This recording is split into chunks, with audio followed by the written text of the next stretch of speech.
S1, Panigale, CB1000RR, Kibos lahat yan.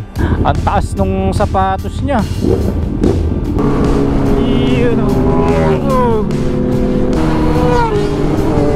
Lakas nito. Tingnan mo yung side mirror niya, nasira. Naka-vlog ka niyan? Sayang. Magkano yung bill? Oh my god, 25,200. Huminto daw, nasira ka tayo sa...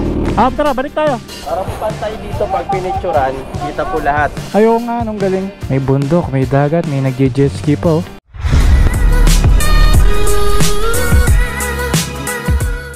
Iyon oh, kompleto na kami. Kasama natin si Ma'am Teki, Yana, Lara, at yung lahat ng tropa ni Boss. Lahat ng motor malalakas ha. Sa ASEA kami magbo-branch. So kung makikita ninyo, BMW S1, S1, Panigale, CB1000RR, Kibos lahat yan. Pati nga pala itong MV Agusta Dragster, Kibos din yan. Ngayon suot ulit natin yung carbon helmet natin na Geely. Ito na yung bago nating favorite na helmet. At si Ma'am Teki naka-carbon din, si Yana naka-carbon din, si Lara naka-Falcon. Pinakita ko kay Boss yung itsura ng ASEA. So nagustuhan niya kasi ang ganda dun eh. May swimming pool pa. Huli kong punta doon nung nag-ride yung Ducati doon. Doon ko nalaman na maganda yung ASEA. Siya ano, lupet oh, naka GSX-6R. Akala ko magsiziwan siya. Ito naman kay Boss, nasira yung side mirror niya. Naputol. Ang taas nung sapatos niya. Oh. Kayang kaya oh. Oh, oh, oh. Lupit eh. Op, op. Kaya niya yan, oh, di ba? Cute, oh. Kaya mataas yung sapatos niya para maabot niya yung motor. Ala, mambibilis. Yun, oh.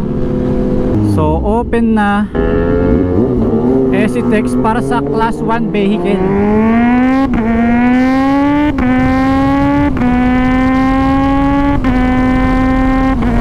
Dati kasi sarado ito nung bumagyo kasi nga nasira daw yung tulay. Yun o, ganda ng kalsada. Yun.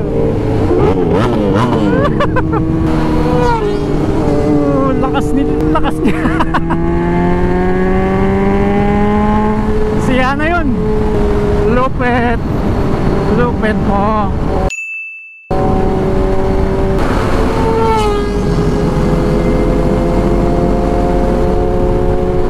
Ginuhit-guhitan ako ni Yana. Meron pa ring cash lane dito. So hindi pa talaga totally tinanggal yung cash lane sa mga tollgate ng expressway. So may chance pa yung iba para magpa-install ng RFID at 400 na lang pala yung aking balance. Kailangan ko na magpa-load ulit. Doon natin hintayin yung iba sa lilim. Na-miss ko tuloy itong tulay na to. Kasi dati dito, ano lang, walang kalsada to. Yung kabila lang. So 2 lanes lang dapat to.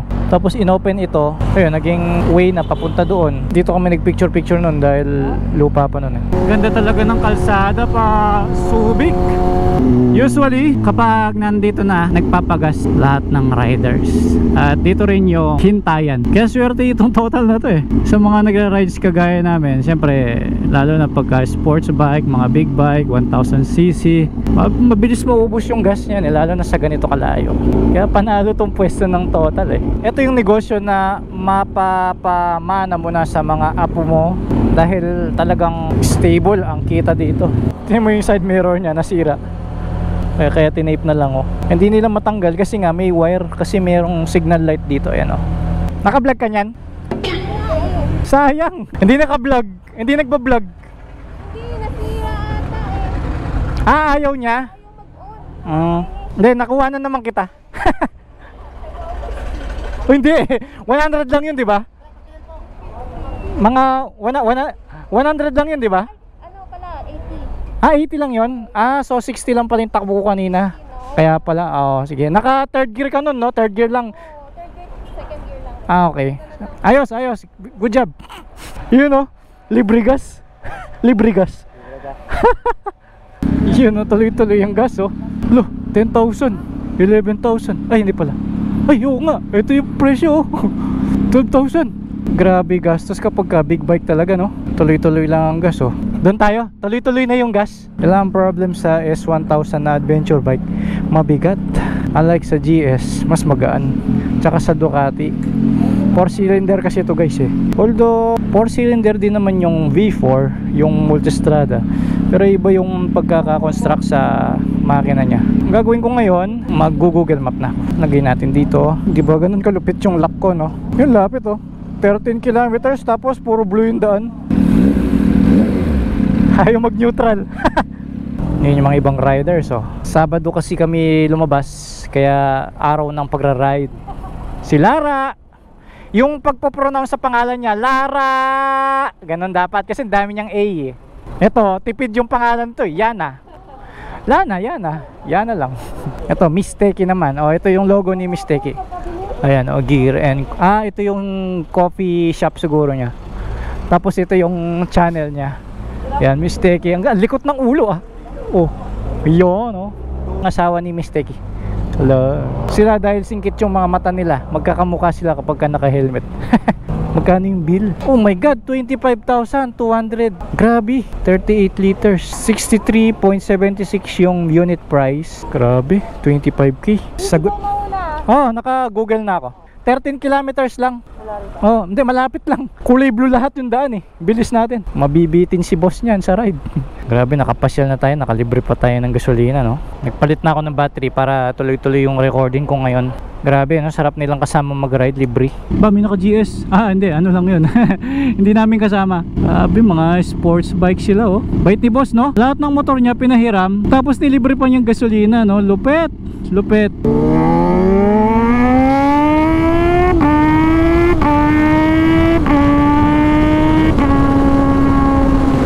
Dami namin tignan, no?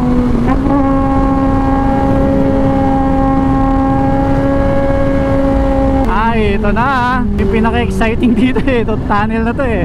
Dati isa lang to. Ito lang. Wala pa yung kabila.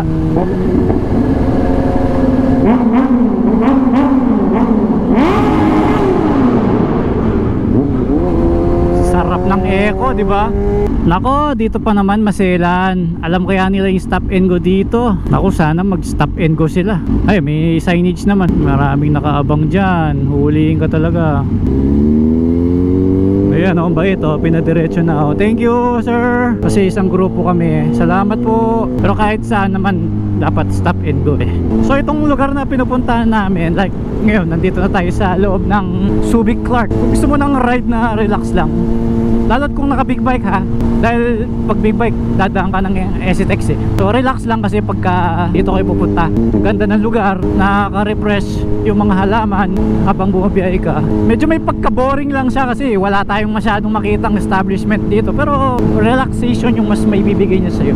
Minsan kasi mahirap mag-relax habang nagra-ride dahil nga kailangan doble ingat ka sa pagmamotor eh. Ang daming mga backhoe tsaka mga trucks, oh. Dito siguro ini-import yan kasi may dagat dito, di ba? So dito binababa. Ayun, oh, United Auctioneers pala to. Kung naman hindi ka naka big bike, so kung dadaan ka naman sa Olongapo Road, then Dinalupian Bataan papunta ng Olongapo City, okay din naman, maganda din naman yung daan papunta ng Olongapo City. At least madadaanan mo yung downtown ng Olongapo. Pero usually kapag ganito nakalayo at kung maglo-local road kayo, binabanatan to ng isang grupo para mas masaya. Masaya kasi yung nagsishare kayo ng experience sa ride niyo. Kasi kahit anong kwento ninyo, dahil pare-pareho kayo ng dinaanan, nakaka-relate sila, di ba?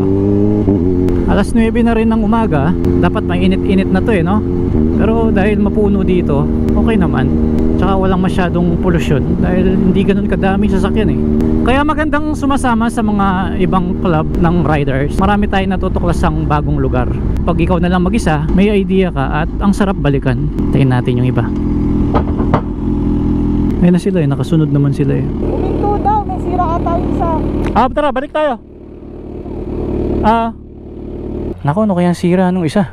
Kaya pala naputol kami, no? Ganda naman ang tunog ng XR eh, di ba? Forma naman eh, buti nga pantay na yung headlight ngayon eh, no? Okay na raw. Medyo mahirap din maging navigator ha. Bakit kanyo? Kasi pagka mali ka nung na-search sa Google Map, siyempre nakakaya sa grupo, babalik lahat kayo, di ba? Basta ang tinype ko, ASEA. Kaya sa tagal ng panahon na huling balik ko dito, hindi ko na rin maalala na dumaan ako dito. Kasi pag dito ako dumadaan, naalala ko lang yung All Hands Beach. Kasi ilang beses na rin akong bumalik doon. Itong ASEA, pangalawang beses pa lang ngayon. Tapos hindi na ako nagdala ng drone kasi may airport dito. Ito lang yung pinakamalaking aeroplano dito na nakita ko. Ito na yung ASEA. Nice naman, oh. Picture muna ako dito syempre. Nice, let's go. Ang pogi nila, oh. Diba ang ganda dito, guys? Sakto pa yun, oh. Para po pantay dito pag pinicturan, kita po lahat. Ayaw nga, nung galing. Ito po yung gulong sa ano. Okay, salamat.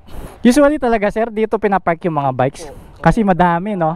Pag weekend talaga, pag doon, tapos pangalawang side doon. Kasi pag doon na nilagay, may halo ng kotse. Pag pinicturan, Siyempre, ang gulo, diba? Yun, oh. Ganda, oh. Wow. Hello. Ay, ganda, oh. Ang luwang, oh. Parang paradise, oh. Wow, oh. Nice, oh. Grabe. Anong sa Ducati ako, doon kami noon. So kaya hindi ko alam ito. Ngayon pala ako nakapasok ko dito banda. Pang family talaga, oh. May bundok, may dagat, may nagje-jet ski pa, oh. O diba guys, pasyalan nyo to, ang ganda, sulit. Ay, may tao pala dun. Dito aircon. Yan. Ang buffet dito is hanggang alas 10 ng umaga. 9:30 pa lang kami dumating ngayon dito.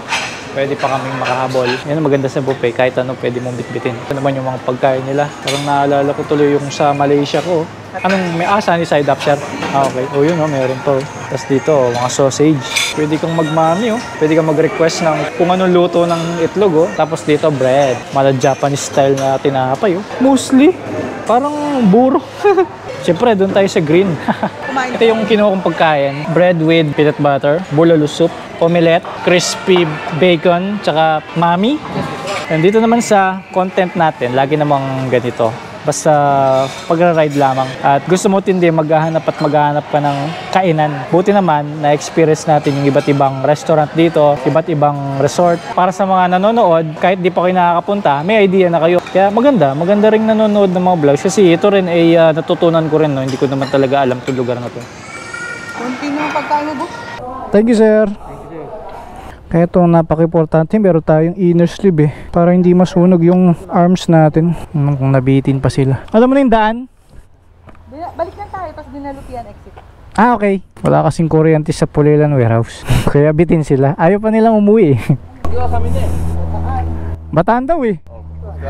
Kanina bakyo, ngayon bataan na. Ayaw nilang umuwi, no?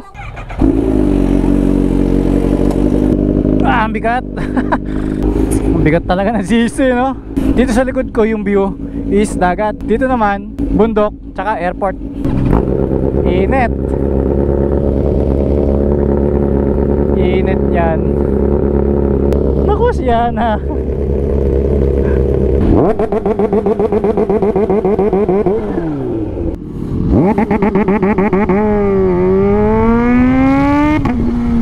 Ngayon naman ang target namin, isang cafe dito sa Bataan. Babalik lang kami sa pinanggalingan namin pero mag-exit ng Dinalupian Tollgate. Ayan, magpapahangin pala. Kala ko magpapakarga. Ito, medyo putput na yung gulong sa likod, eh. Kaya siguro mayroong maliit na pako, kaya lumalambot siya. Sa mga big bikes, dahil malaki yung gulong, kahit malambot yung tire pressure, hindi mukhang malambot kasi malaki yung gulong, eh. Hangin sa likod. Namatay siya or nawala yung gas? Nawala yung power, nawala to.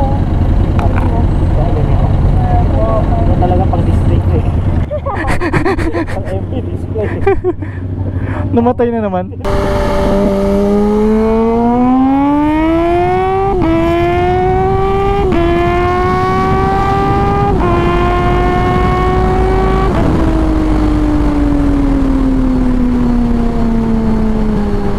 Nahihirapan din pala yung mga truck dito. Palibasa, paahon din kasi. Sayang hindi mo mararanasan to ng nakabike, no? Kasi bawal magbike yata dito, eh, no? Kahit dito lang, tapos ikot ka na lang doon. Kaya lang hindi ka makakaikot kasi may bakod sa gitna. Ganda sanang i-bike to, no? Wow!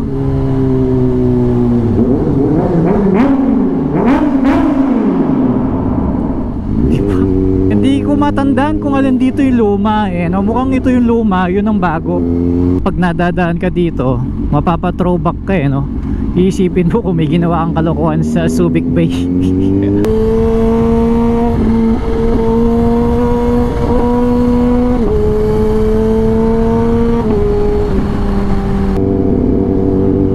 Dito kasi sa tollgate na to nakakalito. Pag dyan ka lumabas, lalabas ka ng Olongapo sa tipo. Nakakalimutan ko pa magpa-load. Sana umabot yung 400 pesos. Eto na yung dinalupihan. So may signage dito, Pasig Potrero Beach na open for class 1 vehicle only. Kaya kung makikita ninyo yung entrada, masikip.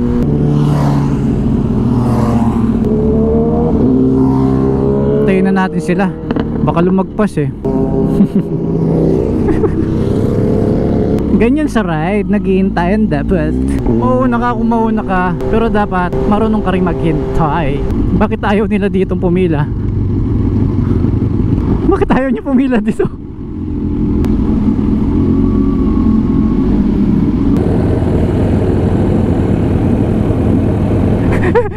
Mainit.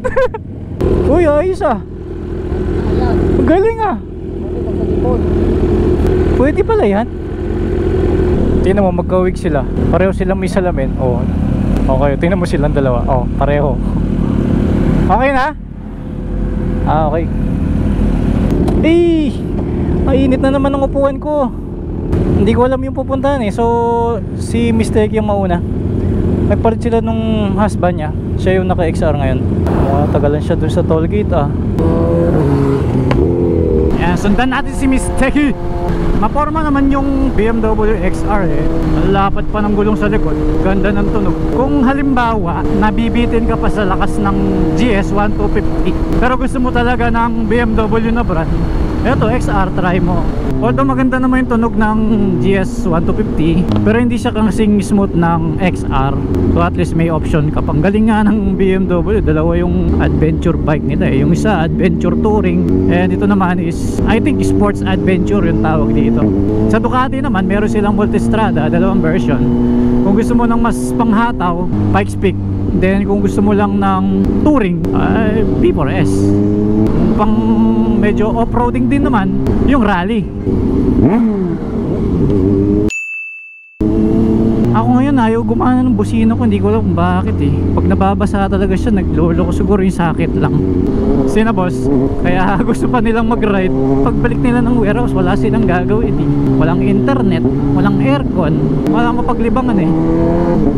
Siguro alam na nila kaagad na mawawala ng kuryente ngayong Sabado, ngayong binablog ko ito. Kaya nag-set na sila ng ride kahapon. Biglaan nga lang eh. Dito guys, may speed limit dito ha. Ganda din ng kalsada eh, no? Mukhang dito na yun ah. Maganda yung signage nila, laki ah. Stop over ah, KD Rock. May na-discover na naman tayong bago guys. Aba, mukhang maganda nga oh. Siyempre, tayong official photographer, videographer.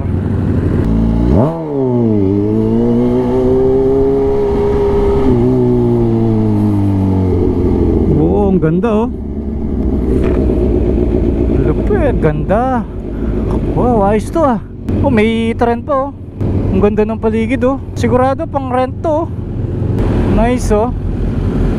Grabe. Ano yun? Ano to? Alam, nasa gasang butterfly. Sorry butterfly. Sorry butterfly. Wow, ang ganda ha. Ayos dito oh. May artificial garden. Dito nagko-concert guys. Quick tour naman tayo dito sa Daniels. Yun yung logo niya. Okay ah. Ganda ng CR oh. Wow. Wow, ano to? Ah, ang galing. Ano to? Blower? Parang ano to? yung iba meron yung ano, kasamang screen. No. May apps pa siya. Oh. Ito, ilaw. Kala ko filter. Ilaw lang yan. Java chip nila, 200, pinakamalaki no? May cucumber po kayo dyan ma'am? Yung juice lang, ayoko kasi ng parang ano eh, milk. Ano po, mango. Oh yun, mango sa akin ma'am. What size po? Pinakamalaki ma'am. Hot tea, ayaw mo? Ayaw. Ngayon naman, hindi heavy meal yung in-order namin. Pero mga malamig na inumin lang, like ito, mango juice, sandwich. Mahirap kasi magpakabusog eh. Aantukin tayo eh. Meron doon, tulog na oh. Ayun oh. Thank you ah. Thank you. Oh. Thank you ah. Ingat kayo ah. Wala nang kuryente eh. Pumalis nga sila dahil walang kuryente eh. Pagdating dito wala rin kuryente. Ingat ah. Salamat, salamat. Ngayon naman may kuryente na sa Pulilan, kaya nagkayaan ng umuwi. So ako lalabas na ako ng Porac niyan. Mukhang okay na okay dito kapag kagabi ah. Wala, kailangan gas ng gas eh. Medyo nakakaantok din pala pag ganitong oras ng aga kong nagising kanina. Sarap na may slider na ganito eh no. Nakakapag-relax yung pa ako. Nakakasawa kasi lagi nakaganyan. Iba pagka tinaas mo ng ganyan eh. Ang bilis eh no, paglabas namin dun sa tollgate, Dinalupian, Bataan, konting usog lang, nasa Orani, Bataan na pala kami. Kala ko sakop pa ng Dinalupian to.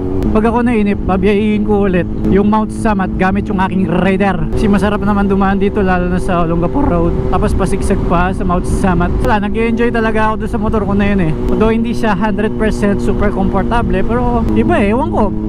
Angas kasi ng dating eh. Oo, diba? Expressway ka agad. Kung hindi ko lang sila kasama, dapat maglo-local road na lang ako eh. Kaso gusto ko silang samahan pa eh.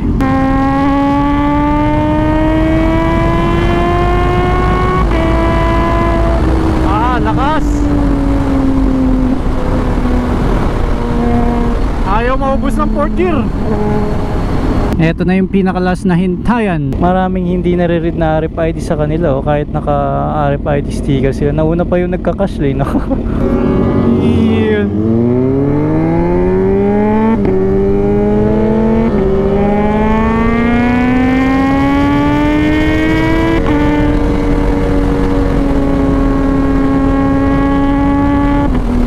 Ang taas ng footpeg ng Ducati no? Kaya kahit ihiga mo talaga sa karera, hindi sasayad yung paa mo eh no? Eh, Porac, hanggang dito na lang ako sa expressway na to. Kaya gusto ko talaga yung location ng bahay ko eh no? Halos malapit sa lahat. Hindi man siya walking distance sa bahay namin, itong toll gate na to. Hindi siya ganun ka-stressful pagka pupuntahan mo, less yung traffic. Minsan kasi mas okay yung kahit malayo siya basta walang traffic eh no? Nako, wag naman sana na mawalan ng kuryente sa bahay. Baka sa amin naman walang power ngayon. Andito na tayo sa Mega Dike. Ito yung entrada from Porac ha. Ito yung park nila. Mini talaga siya no? So close at 10 PM siya. Aba, meron pa palang maganda dun sa baba no? Dinosaur yung team niya no? Okay dito ha.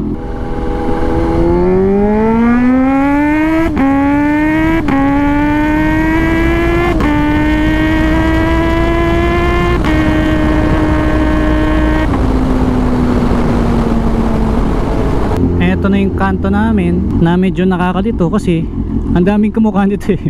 Hop, tingin-tingin, delikado dito eh. Lalo na pag galing ka dyan tas doon ka pupunta, mag-u-turn ka talaga. Ako po ay uuwi na at mag-i-edit pa. Yan po ang nangyari sa aking maghapon. Maraming salamat sa mga sumama at naghatid sa akin pa uwi. Naging sulit ang ride at maraming salamat kay boss. Right guys, see you next vlog. Naku, baka akala ng mga to binobombahan ko sila.